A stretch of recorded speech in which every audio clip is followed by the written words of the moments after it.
Hello everyone, welcome back to my channel. तो दोस्तों, स्वागत है आपका हमारे अपने चैनल राधे राधे में, जहां मैं शेयर करती हूँ अपने लाइफ के एक्सपीरियंस, पूजा पाठ और लाइफ स्टाइल से जुड़े ऑल इन टॉपिक पे। तो दोस्तों, हरे कृष्णा, राधे राधे। कैसे हैं आप लोग? आई होप कि आप लोग सभी बहुत बहुत अच्छे होंगे।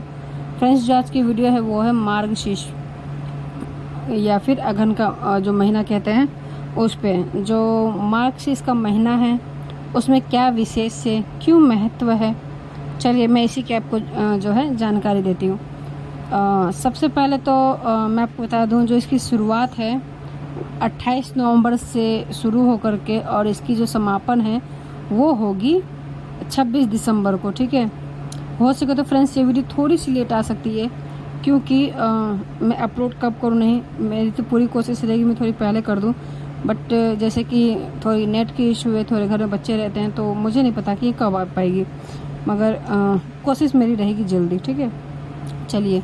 तो कहते हैं कि जो मार्गशीर्ष का महीना है वो जो है बहुत बहुत अत्यंत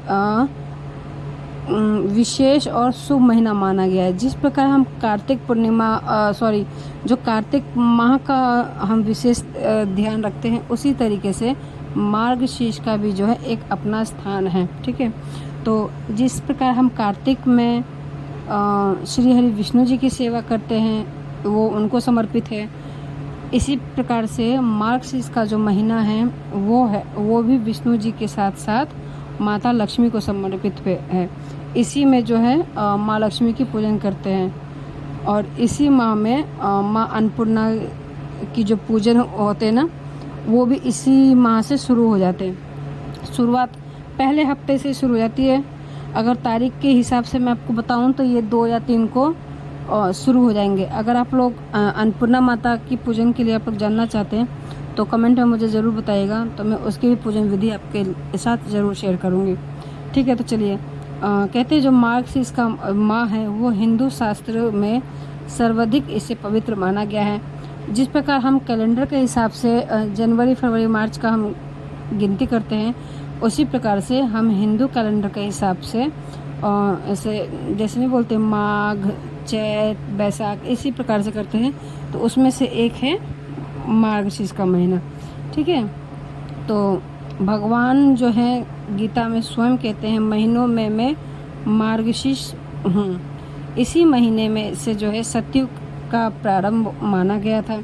कश्यप ऋषि ने भी इसी महीने में कश्मीर की रचना की थी, और इसी महीने में जो है श्री राम जी का विवाह भी हुआ था, और इसी महीने में जो है जो महाभारत युद्ध है वो भी इसी महीने में ही हुआ था। ठीक है, तो ये महीना जप, तप और ध्यान के लिए सर्वोत्तम माना गया है। इस महीने में आप पवित्र नदियों में जा कर के अगर आपके पास यमुना नदी है तो वहाँ पे भी जाके स्नान कर सकते हैं, नहीं है तो आप लोटे में जल डाल के भी आप स्नान कर सकते हैं, क्योंकि अब हर जगह मिल जाए ये तो ज़रूरी नहीं है, मगर हाँ है तो ज़रूर जाके स्नान कीजिएगा। कम से कम 3 दिन तो आपको नहाने का विचार ज़रूर करना चाहिए, अगर पास में है तो। अगर शरीर सामर्थ्य तो कोई दिक्कत परेशानी नहीं है तो नहीं, अगर कोई दिक्कत परेशानी है, आप करना चाहते हैं, तो आप अपने नहाने के बाल्टी में भी गंगा जल लेकर के, तुलसी दल लेकर के, काले तिल लेकर के आप इसे स्नान कर सकते हैं। ये भी आपको वैसे ही गंगा स्नान का ही फल प्राप्त करवाएगा। ठीक है, तो जो मार्गशीर्ष का महीना है वो खास क्यों होता है? जो सतयुग में देवों ने मार्गशीर्ष की जो प्रथम तिथि को ही वर्ष प्रारंभ किया। मार्गशीर्ष मास में विष्णु सहस्त्र नाम का पाठ कर सकते हैं, भगवत गीता की पाठ कर सकते हैं, गजेंद्र मोक्ष का जो है पाठ आप ज़रूर करें अगर करना चाहते हैं तो। इसमें जो मार्गशीर्ष महीने में शंख की जो स्थापना, पूरी कोशिश कीजिए कि आप शंख की स्थापना ज़रूर करें। अगर आप शंख की स्थापना देखना चाहते हैं, आपको जानना है कि शंख की स्थापना कैसे करनी चाहिए, तो मुझे कमेंट में आप बताइएगा, मैं उसकी ज़रूर मैं आपको बताऊंगी कि कैसे शंख की स्थापना करना चाहिए। ठीक है, तो इस माह में आप नदी में स्नान करें। शंख अगर जिसने स्थापित किया है उसकी पूजन करें। जब पूजन करें तो जो अगर आपके पास विष्णु जी की, लड्डू गोपाल की कोई भी प्रतिमा है, जैसे कि लड्डू गोपाल हो गए, विष्णु जी हो गए, कृष्णा जी हो गए, कोई भी राम स्वरूप भी हो गए, तो शंख में जल भरकर उनकी चारों ओर घुमा करके और अपने घर में इसका छिड़काव करें। तो आपके घर में इससे जो है जितनी भी नेगेटिविटी, जो सारी ऊर्जा हैं वो दूर होगी और पॉजिटिविटी आपके घर में आएंगी। ठीक है। और फिर पूजा स्थल पे आप इसमें शंख भर के, तुलसी भर के आप रख सकते हैं। भगवान के ऊपर वही आप जब आप क्या कहते हैं, जब आप उनको चारों ओर घुमाएंगे जल लेकर के, तो उनका मंत्र आप ज़रूर पढ़ें। ओम नमो भगवते वासुदेवाय का मंत्र कर सकते हैं। ओम क्लीं कृष्णाय नमः का मंत्र कर सकते हैं। हरे कृष्ण हरे कृष्ण का भी मंत्र आप कर सकते हैं। ठीक है। उसके बाद आप भर के रखें। मैंने आपको बता दिया। इससे आपके घर में शुद्धि जो है बढ़ती है, शांति का वास होता है। मार्गशीर्ष की पूर्णिमा को चंद्रमा की पूजा ज़रूर करनी चाहिए। मार्गशीर्ष की पूर्णिमा को ही दत्तात्रेय जयंती जो है वो मनाई जाती है। ठीक है। और जो मार्गशीर्ष माह है, इसमें क्या आपको लाभ मिलेगा, चलिए बताते हैं। मार्गशीर्ष में मंगल कार्य के विशेष फलदायी होते हैं। इस महीने में आप कृष्ण की उपासना और पवित्र नदियों में स्नान विशेषकर ज़रूर करें। मैंने रिपीट करके आपको बता रही हूँ। इस महीने में संतान से संबंधित वरदान बहुत फलदायी आपको मिलते हैं। चंद्रमा से अमृत तत्व की प्राप्ति भी होती है और कीर्तन करने का अमोघ फल आपको मिलता है। इस महीने में नित्य गीता पाठ करें। भगवान कृष्ण की ज़्यादा से ज़्यादा उपासना करें। कान्हा जी को तुलसी के पत्तों का भोग लगाएं। माँ तुलसी की कपूर जला करके उनकी परिक्रमा करें। माँ लक्ष्मी जी की जब आप स्नान करवाएं तो शंख में दूध और जल और तुलसी दे करके स्नान ज़रूर करवाएं। और उसके बाद जब आप पूजन कर ले तो प्रसाद ग्रहण करें। और पूरे महीने जो है ओम नमो भगवते वासुदेवाय का मंत्र आप करें।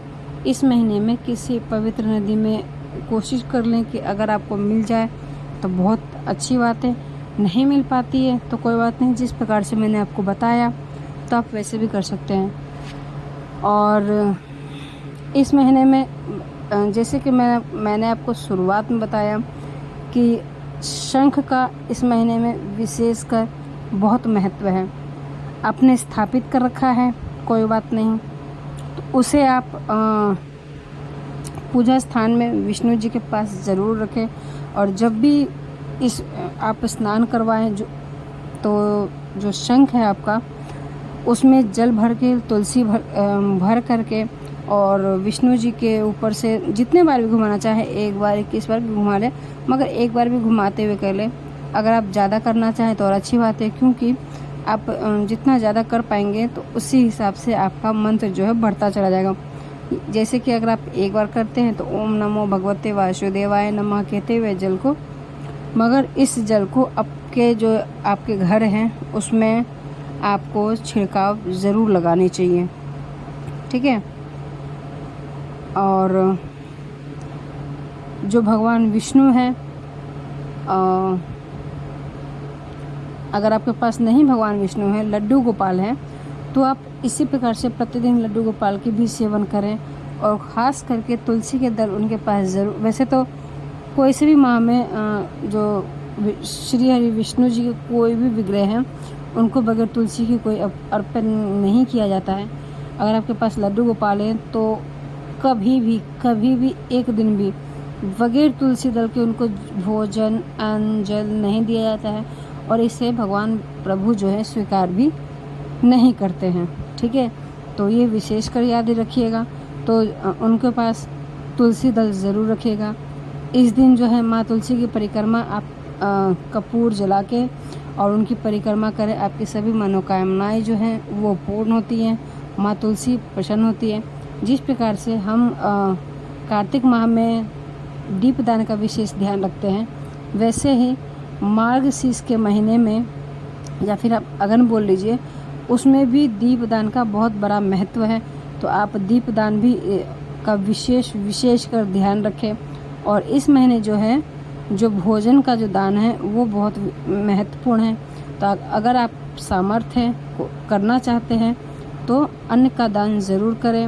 अगर आप सामर्थ्य हैं तो आप जो गर्म कपड़े होते हैं, कंबल होते हैं, गरीबों में अपने सामर्थ्य के अनुसार दान ज़रूर करें।